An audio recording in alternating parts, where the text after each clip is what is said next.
tempat manusia yang paling tertinggi harga diri manusia itu adalah kepala, jidatnya, otaknya. Itulah makanya kepala letaknya di paling atas. Tapi ketika kita sedang sujud di hadapan Allah, kepala yang paling tertinggi itu akan kita letakkan di tempat yang paling terendah, di atas lantai, lantai tempat yang hina, yang diinjak-injak telapak kaki. Tapi ketika itu tempat yang paling tinggi, kening jidat kita tempelkan di tempat yang paling terendah. Itu menandakan apa? Menandakan kita manusia biasa, menandakan kita bukan siapa-siapa dan bukan apa-apa. Kita hanyalah makhluk ciptaan Allah semata yang hina, mimma immahin. Engkau diciptakan dari tulang rusuk, engkau diciptakan dari tulang belulang, engkau diciptakan dari air yang hina, engkau diciptakan dari air nutfah. Tapi hari ini engkau angkuh dan sombong. Ketika Allah titipkan harta, engkau sombong. Ketika Allah titipkan kuasa, engkau angkuh, rakus dan tamak di atas dunia ini. Maka hari ini orang yang tak mau datang memenuhi panggilan Allah adalah orang yang teramat angkuh dan sombong. Bukan sombong kepada manusia, bukan sombong kepada seluruh rakyatnya, tetapi orang yang tak mau datang hari ini, orang yang sombong dan angkuh kepada Allah Subhanahu wa ta'ala.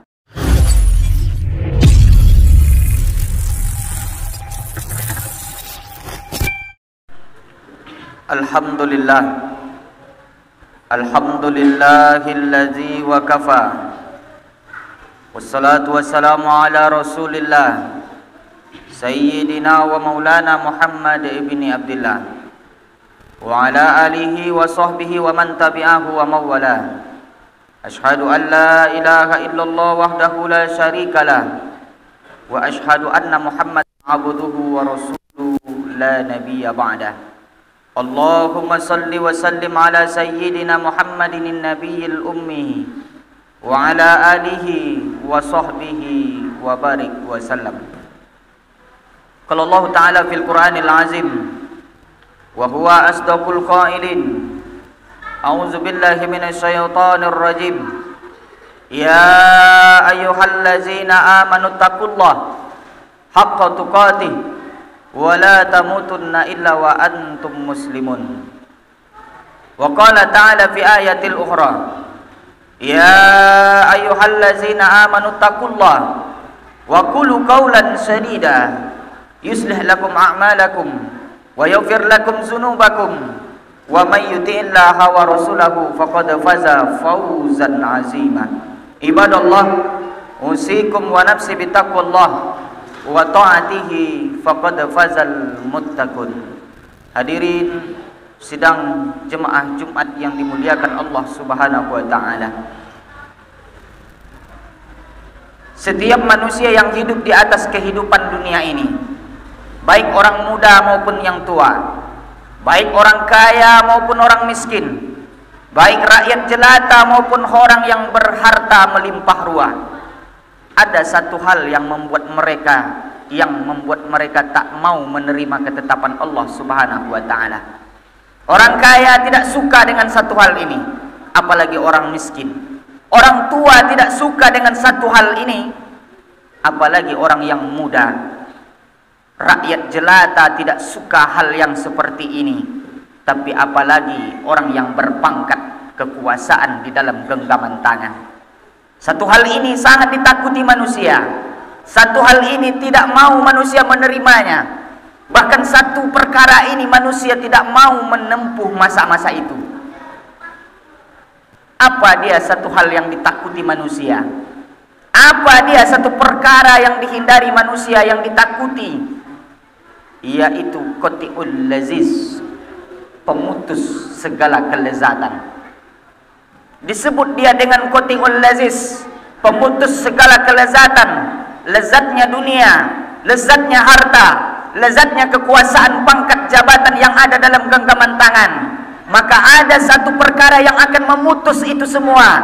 Kelezatan dunia itu akan berakhir seketika itu juga. Itulah dia disebut dengan kematian. Dia disebut dengan kematian karena kematian akan menghapus segala kelezatan dunia. Karena kematian akan membuat manusia berakhir ketika itu juga menikmati apa yang dia rasakan, apa yang dia nikmati semasa hidup di dunia. Dia memutus segala kelezatan, lezatnya harta, lezatnya rumah, lezatnya keindahan hidup dunia, lezatnya fata morgana yang hari ini ditawarkan oleh dunia kepada manusia. Semua itu akan diputus kelezatannya oleh kematian. Maka wakafa bil mauti wa'izah, cukuplah kematian itu sebagai nasihat. Nasihat yang tidak bertinta dan nasihat yang tidak bersuara. Nasihat yang tidak berkertas di atas tulisan di atas kertas. Nasihat yang tidak ada bahasa apapun, diam 1000 bahasa, tetapi dia adalah pelajaran yang sangat berharga bagi manusia yang menyaksikan ketika itu jua. Maka kita manusia hari ini dipanggil Allah Subhanahu wa taala, ya ayyuhal insan. Allah tidak memanggil ya ayyuhan nas. Kalau nas itu adalah jamak dari semua manusia, tapi al-insan itu adalah panggilan nafsi-nafsi masing-masing. Allah panggil pribadi kita. Datang ke rumah Allah, penuhi panggilan Allah, datang bersimpuh sujud di hadapan Allah, karena sesungguhnya apapun jabatanmu, apapun profesimu, bagaimana harta kekayaanmu, semua itu hanyalah pemberian Allah semata. Tidak ada yang kaya di atas dunia ini kecuali Allah. Tidak ada kekuasaan yang abadi kecuali kekuasaan Allah. Tidak ada yang membuat engkau lebih mulia dibandingkan kemuliaan dan keagungan kebesaran Allah Subhanahu wa taala. Maka hari ini kita datang di rumah Allah bukan sebagai tamu kehormatan, bukan sebagai tamu undangan. Kalau tamu kehormatan kita dipersilahkan masuk, disambut di luar pintu, duduk di dalam, duduk di atas sofa kursi yang mewah. Tapi hari ini kita tidak disambut.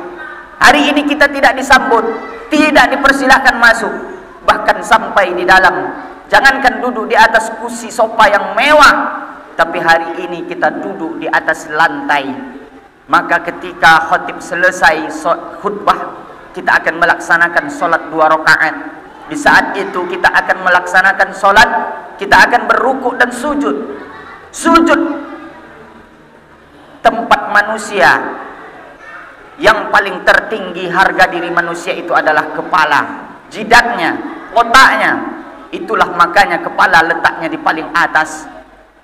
Tapi ketika kita sedang sujud di hadapan Allah, kepala yang paling tertinggi itu akan kita letakkan di tempat yang paling terendah, di atas lantai, lantai tempat yang hina, yang diinjak-injak telapak kaki.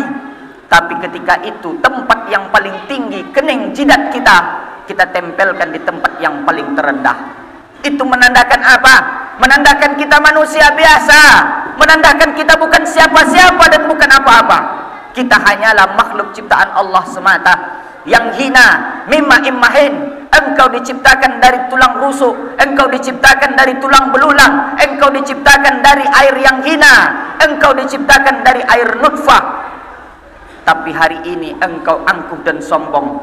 Ketika Allah titipkan harta, engkau sombong. Ketika Allah titipkan kuasa, engkau angkuh, rakus dan tamak di atas dunia ini. Maka hari ini orang yang tak mau datang memenuhi panggilan Allah adalah orang yang teramat angkuh dan sombong. Bukan sombong kepada manusia, bukan sombong kepada seluruh rakyatnya, tetapi orang yang tak mau datang hari ini, orang yang sombong dan angkuh kepada Allah Subhanahu wa taala. Ini jelas panggilan Allah. Allah tak minta seperti ini setiap saat. Allah tak minta seperti ini 5 waktu siang dan malam. Allah hanya minta tugas ini kepada kita sebagai seorang laki-laki yang mengaku beragama Islam dan balik berakal. Allah hanya minta waktu kita hanya sekali dalam sepekan ini saja. Kalaulah panggilan Allah yang sekali sepekan ini pun kita tak sempat datang, kalaulah panggilan Allah yang sekali sepekan ini pun kita tak mau datang, lalu bagaimana agaknya dengan panggilan Allah yang 5 waktu siang dan malam? Padahal inilah yang akan kita bawa mati nanti di saat kita menghadap Allah Subhanahu wa taala. Ketika keranda mulai diusung, ketika mayat sudah tidak lagi bergerak kaku, terbujur di dalam liang lahat, Semua orang ikut mengiring. Semua orang akan menguburkan kita, berurai air mata. Maka ketika itu mereka turunkan tanah sedikit demi sedikit. Mereka pijak supaya tanah itu padat, agar bau mayat itu tak sampai ke atas. Sampai di atas mereka siramkan air talqin. Sampai di atas mereka siramkan air talqin. Mereka bacakan sepatah dua patah doa, berisak tangis, berurai air mata. Mana anak, mana istri, mana keluarga, mana tetangga, mana sahabat, mana kawan, mana sahabat, semua akan pergi meninggalkan kita. Kita hanya akan tinggal di dalam liang lahat itu sendirian. Maka pada hari itu, semua perbuatan yang kita lakukan semasa hidup di dunia akan mulai kita pertanggungjawabkan di hadapan Allah Subhanahu wa taala. Silakan bagi Anda yang tidak percaya bahwa kematian itu ada, silakan. Kalau ada yang tidak percaya bahwa kehidupan ada setelah kematian, silakan. Kata Nabi, ismasita fa innaka mayyit. Silakan kau hidup sesuka hatimu. Mau hidup seperti orang yang angkuh dan sombong, silakan. Mau hidup seperti gaya Fir'aun, silakan. Mau hidup seperti Namrud, silakan. Mau menjadi orang kaya yang pelit, bagil, kedekut seperti Korun, silakan. Karena ismasita fa innaka mayyit. Hiduplah sesuka hatimu, karena sampai pada masanya engkau akan menjadi mayat. Ketika engkau sudah terbujur kaku di dalam liang lahat, semua itu akan engkau pertanggungjawabkan di hadapan Allah Subhanahu wa taala. Maka beramallah dengan sesuai kemampuan kita, dengan sebanyak-banyaknya. Kata Nabi, bekerjalah hari ini seolah-olah engkau akan hidup untuk selamanya. Ini motivasi untuk kita. Tapi kalau dalam urusan beramal, beramal dan beribadahlah engkau seolah-olah engkau akan mati di esok pagi. Begitu motivasi Rasulullah sallallahu alaihi wasallam kepada kita. Maka hari ini Allah panggil kita, maka kami khatib memberi nasihat kepada diri pribadi dan kepada kita semua. Perbanyak amal, perbanyak segala ibadah yang bisa kita lakukan. Yang punya harta, perbanyak amal, perbekalan dengan harta. Karena sampai pada masanya, harta itu akan dicampakkan di hadapan orang-orang yang kita tinggalkan. Tak ada harta yang kita bawa, sekaya apapun kita, sekaya apapun kekayaan yang kita punya, tapi yang kita bawa mati hanyalah kain putih. Hanya 3 lembar, 5 lembar saja, yang tak dijahit ujungnya, yang tak ada kantongnya. Itu yang kita bawa paling banyak 5 lembar di saat menghadap Allah Subhanahu wa taala. Bagaimanapun kekuasaan kita, bagaimanapun jabatan yang ada dalam genggaman tangan kita, tapi ketika masa itu sudah sampai, tak ada yang bisa kita lakukan. Jangankan untuk memimpin orang, jangankan untuk menyombongkan diri, menutup kelopak mata pun kita tak sanggup. Itu pun ditutupkan orang. Mandi pun dimandikan orang, pakaian pun dipakaikan orang, lalu berjalan pun digotong orang menuju ke tempat peristirahatan terakhir kali. Untuk apa engkau sombong? Untuk apa angkuh? Mana hartamu? Mana kekayaanmu? Mana jabatanmu? Semua itu akan engkau campakkan tinggal di atas dunia ini. Walaqad jitumuna furoda, dan sampai pada masanya engkau akan tinggal sendirian.